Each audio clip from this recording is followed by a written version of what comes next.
call Swiss cheese house, and I've never seen this before. This is a hose running out of a window, and we're not sure exactly where the water's coming from.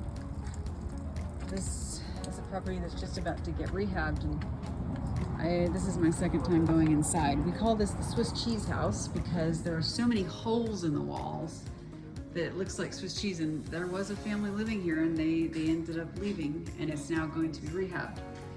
So this house was purchased for cash, at a good price with tenants inside, and then now that the tenants have moved out, they decided they weren't going to stay.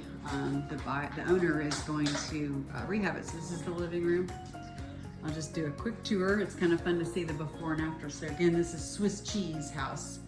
You'll notice lots and lots and lots of holes in the sheetrock. Not sure what this room is.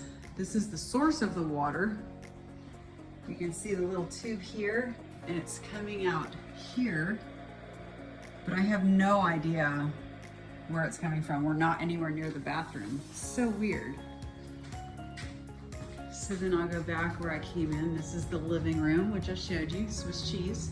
Remember, I think that'll make a great short-term rental theme if we short-term rent it. Again, lots of holes in the walls. Some of these have been repaired. Hard.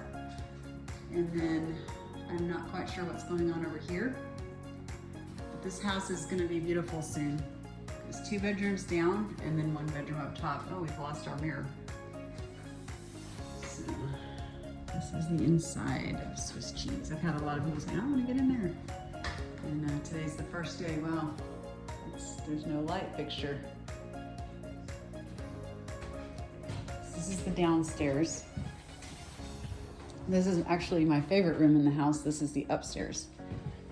And I think it would be fun to make this an office. So there's like, if we did like a twin bed here and then an office over here, and it's a 3-1 right now, and I would like to turn it into a 3-2 since this house is gonna come down to the studs.